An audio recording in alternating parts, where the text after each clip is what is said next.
Good morning, good afternoon, and good evening. My name is Mr. Jet. Welcome back for another Read Aloud. And today I have the best Christmas pageant ever. With Christmas coming around so soon, I thought we would do a Read Aloud in the spirit of Christmas. So let's go over our learning objectives today.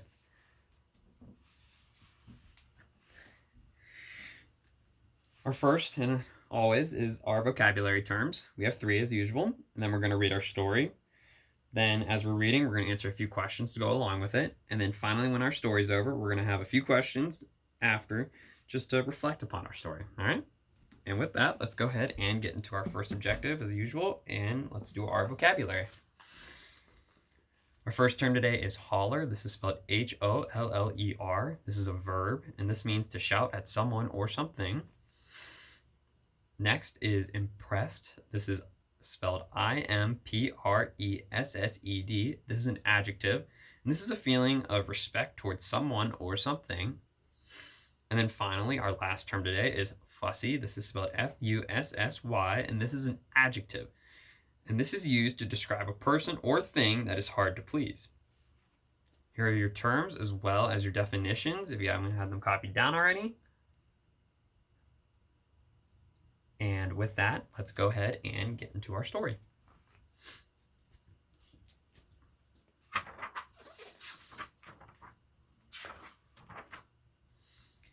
The Hermans were the worst kids in the history of the world.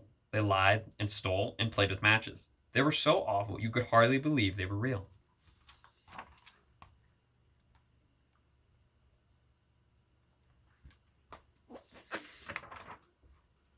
There were 6 of them: Ralph, Imogen, Leroy, Claude, Ollie, and Gladys. They were skinny, stringy-haired, and dirty in all different sizes with different black and blue places where they clunked each other. They lived over a garage, and when they didn't have anything else to do, they would bang the garage door up and down and try to squash each other, or the mailman, or their crazy one-eyed cat.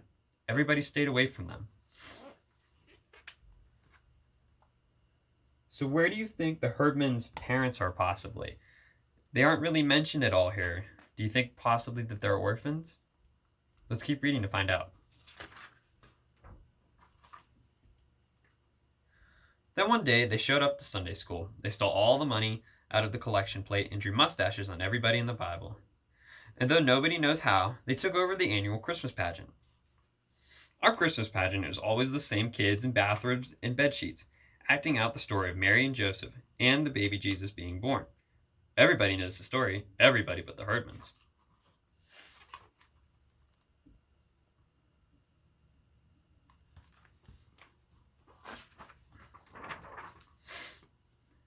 But that didn't stop them from picking out the best parts for themselves.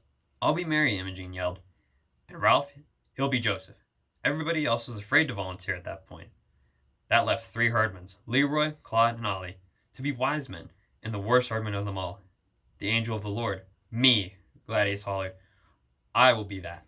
What is that?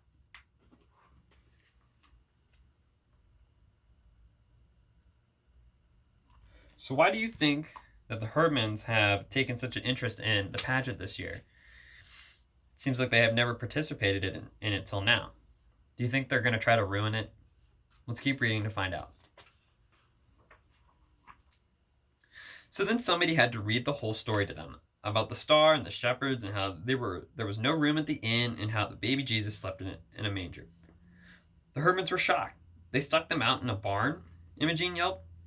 "And they tied Jesus up in rags and put him in a feed box? At least we put Gladys in a in a bureau drawer." They seem very surprised by the story and how someone could treat someone like that. Let's keep reading on. Then they heard about the wise men bringing gifts of oil and frankincense. Claude said, "What good is smelly oil? If you're the wise men, let's bring pizza." Every year someone lent us their baby to be Jesus. Not this year, though. Nobody would trust a Herdman with their baby, so Imogen offered to steal one from the supermarket. "There's always babies in the carts there," she said. Let's forget about a baby," someone said. "We used a doll instead."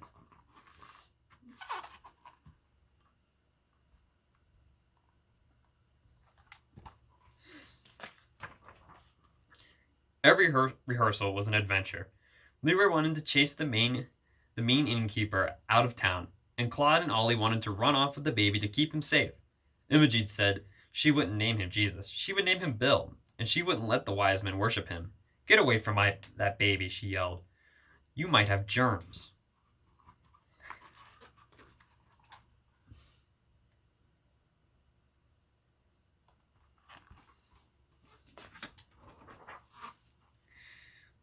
When Gladys found out the angel of the Lord appeared out of nowhere in the black of night, and she was sure it was out of the amazing comics. "Shazam!" she yelled, smacking the kids next to her. Gladys liked to smack things. Our Mary was loud and bossy, the wise men were sneaky, and the angel of the Lord came from outer space. This was going to be the worst Christmas pageant ever.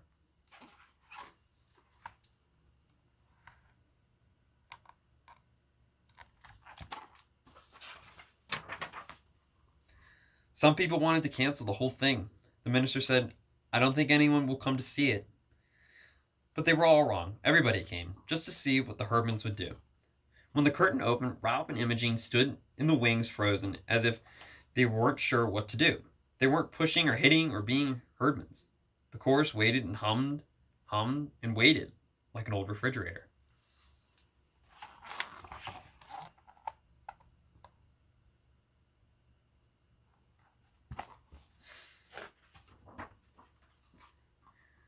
When they finally came in, Imogen had slung the baby Jesus doll over her shoulder. Then she thumped it on the back twice, really hard. There was a gasp. It didn't seem right to burp the baby Jesus. But that was the whole point of Jesus. He was a real person, and he started out as a real baby. His parents were real too, as real as Imogen. With her veil all crooked, and Ralph with his hair sticking out as if they had slept in their clothes out in the barn, just like the real story it was.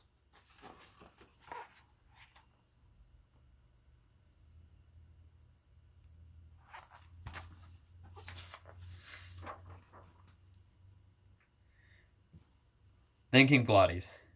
From behind, the shepherds shoving them out of the way and stepping on everyone's feet. "Hey!" she yelled. "Unto you a child is born. He's in the barn." She made it sound like it was the best news in the world.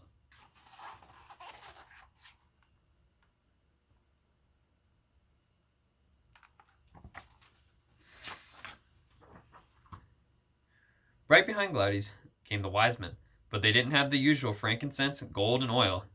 They didn't have a pizza either. Instead, Leroy was carrying something big and heavy.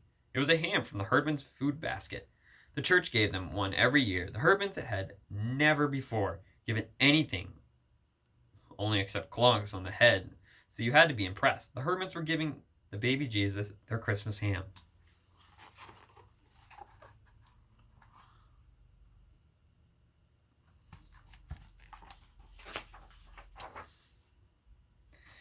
Then the wise men were supposed to leave and go home, but instead they sat down. Actually, it seemed like the right thing to do. After all, they came a long way, and you wouldn't expect them just to hand over the ham and leave. It seemed natural just to burp a baby who might be fussy or tired, or for someone to tell people where the baby was so they wouldn't have to wander all over the place. Somehow, every wrong thing the Herdmans did seemed right and natural.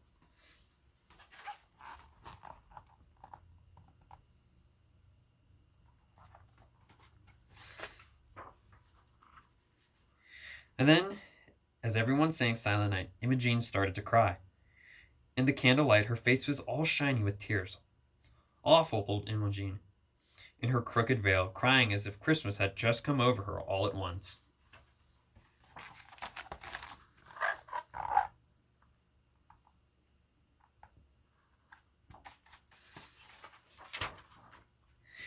When everyone left the church that night, it was cold and clear with a crunchy snow underfoot and bright, bright stars in the sky.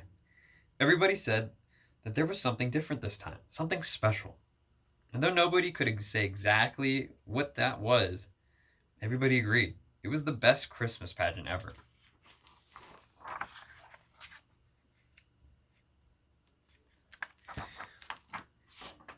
That's it. So, now that we've finished our story, how did the Herdmans make the Christmas pageant look real to the audience and almost feel like they were there? it seemed, like they said, it seemed natural almost that Imogen would birth the baby and the wise men would sit around with them. So with this being said, and that, is Christmas more than just a holiday to you?